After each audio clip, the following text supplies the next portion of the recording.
Young लड़की दिखाई जाती है मार्गरेट। ये टोक्यो जापान जैसी बिजी सिटी में रहने आती है क्योंकि इसकी लाइफ में कोई नहीं होता है। इसकी मॉम कैंसर से मर जाती हैं, डैड छोड़ के चले जाते हैं और भाई पागल हो जाता है। सो इसकी लाइफ में इसका सगा कोई नहीं होता है, तो ये जापान में अपना अकेलापन दूर करने आती है। इसके दो दोस्त होते हैं यहाँ पर बस, इनिस और लायम, और ये प्रोनाउंसिएशन टीचर की जॉब करती है। मतलब जापान की जो एयर होस्टेस ट्रेनिंग होती हैं उनको इंग्लिश में प्रोनाउंस करना सिखाती है। और बहुत ज़्यादा पैसा तो नहीं मिलता इसको, बस इसका खर्चा चल जाता है। और दिन में ये जॉब करती है और शाम को अपने दोस्तों के साथ बार में ड्रिंक करती है और रात में स्ट्रेंजर्स के साथ लव होटल्स में अपना प्राइवेट टाइम स्पेंड करती है। ऐसे ही इसकी लाइफ चल रही होती है। फिर एक दिन ये एक आदमी से टकराती है, काजू।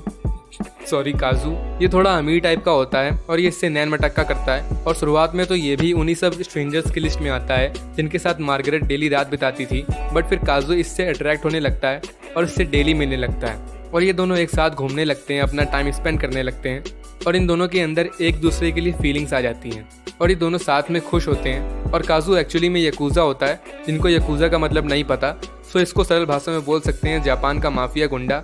इसलिए इसके पास काफ़ी पैसा होता है और लोग इससे डरते हैं और इन दोनों का अच्छा चल रहा होता है। बट फिर एक रात काजू मार्गरेट को बताता है कि वो ज़्यादा दिन के लिए तुम्हारे साथ नहीं रह सकता क्योंकि उसकी किसी और लड़के के साथ शादी फिक्स कर दी है इसकी फैमिली ने। हालांकि ये अपनी होने वाली बीवी से प्यार नहीं करता, बट फिर भी इसको जापान के कल्चर के हिसाब से ऐसा करना पड़ेगा। तो मार्गरेट को ये सुनकर काफ़ी धक्का लगता है और वो टूट सी जाती है और फिर से वही पुरानी जैसी बनने लगती है, स्ट्रेंजर्स के साथ सोना और हमेशा टल्ली रहना। और इसी वजह से ये सही टाइम पे जॉब पे भी नहीं पहुंच पाती है। बट फिर काजू इससे कांटेक्ट करता है और इसको गिफ्ट देता है और इसको एक होटल में मिलने बुलाता है और फिर ये दोनों साथ में आते हैं, अपना टाइम स्पेंड करते हैं और बातें करते हैं। और काजू इसको बताता है कि जापानीज कल्चर के हिसाब से अगर आप किसी के लिए अपनी उंगली काट देते हैं तो इसका मतलब उसके लिए दिल से सॉरी होता है। और फिर नेक्स्ट डे मार्गरेट को अपने वर्क पे जाने से पहले ये रोक लेता है और अगेन गिफ्ट देता है और इससे इसका एक दिन मांगता है और अपने साथ एक जगह चलने को बोलता है। बट इसको जॉब पे जाना भी जरूरी होता था, लेकिन ये वर्क पे नहीं जाती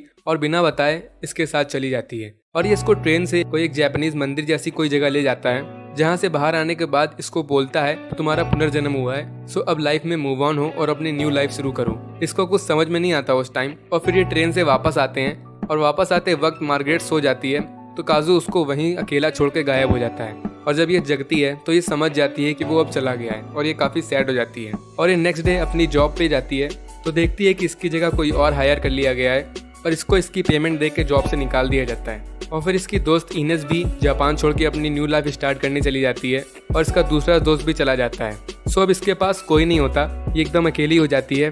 जॉब भी गई, प्यार भी गया और दोस्त भी गए। और फिर रास्ते में चलते हुए इसको फिर से काजू दिखता है और ये इसका पीछा करती है और इसकी फैमिली दिखती है और इसके होटल तक पीछा करती है और इसको ढूंढने लगती है और इससे मिलती है और इसको प्रपोज भी करती है। बट वो इससे बोलता है कि वो तुम्हारे साथ नहीं रह सकता क्योंकि इसका काम डेंजरस होता है और इसकी शादी भी होने वाली होती है। इसके आंसू तक निकल आते हैं। सो अब मार्गरेट यहाँ से जाती है और एकदम फुल बेवड़ी बन जाती है अभी ये, और लव होटल्स की गलियों में घूमने लगती है। और यहाँ एक आदमी इसका पीछा करता है और मार्गरेट को ऐसा लगता है कि ये काजू है, सो ये खुश हो जाती है। बट वो कोई स्ट्रेंजर होता है। और अगर आप मूवी देखोगे तो इस जगह से मूवी शुरू ही होती है, मतलब जहाँ से मूवी शुरू होती है एंड में घूम के वहीं सीन आ जाता है। और फिर मार्गरेट उसी स्ट्रेंजर से इसको लव होटल जाने के लिए बोलती है और वो रूम में जाती है और अपने कपड़े उतारने लगती है और ये नशे में होती है और ये आदमी इसके हाथ पैर बांध देता है। और इस आदमी को इसकी बॉडी से कोई मतलब नहीं होता, ये साइको किलर होता है। और मार्गरेट समझ जाती है कि वो एक डेंजरस सिचुएशन में आ गई है, बट ये डरती ही नहीं है। इससे बोलती है कि मुझे मार दो, मुझे जीने का मन नहीं है। बट तभी बैकग्राउंड में हाथापाई की आवाज़ आने लगती है और काजू यहाँ आ जाता है और इसको बचा लेता है। और मार्गरेट को इस बात की खुशी होती है कि काजू को इसकी केयर है और उसने इसको यहाँ तक फॉलो किया। और इस पॉइंट से मार्गरेट अपनी लाइफ में मूव ऑन होती है और काजू ने अपनी फिंगर काटी होती है। और अगर आपको याद होगा, इसने इसका मतलब मार्गरेट को समझाया था और मार्गरेट और इसके बीच जो हुआ इसके लिए सॉरी बोलने का एक तरीका था, इसलिए इसने अपनी फिंगर काटी है। और मार्गरेट इससे बोलती है कि अब मुझे समझ में आ रहा है वो मंदिर वाली पुनर्जन्म वाली बात जो तुमने मुझसे बोली थी। और मार्गरेट भी अब जापान छोड़ के अपनी न्यू लाइफ स्टार्ट करने के लिए रेडी हो जाती है और काजू को भूलने के लिए भी, क्योंकि उसकी भी अब दूसरी फैमिली है। सो ये फ्लाइट में होती है और उस फ्लाइट की एयर होस्टेस इसकी स्टूडेंट होती है। तो इसको अपने ऊपर प्राउड फील होता है कि इसकी वजह से किसी की लाइफ सेट हो गई। और यहाँ से मैजिकल हैप्पी एंडिंग तो नहीं होती, बट हाँ हैप्पी एंडिंग हो जाती है। सो गाइस, ये थी काजू और मार्गरेट की अधूरी लव स्टोरी। मेन सीख शायद यही थी कि लाइफ में मूव ऑन होना सीखो। And I hope you like the video, so like कर देना एंड कमेंट करके बताना कि कैसी लगी स्टोरी। और प्लीज़ सपोर्ट के लिए लाल बटन दबा देना। सो सी यू सून, बाय बाय।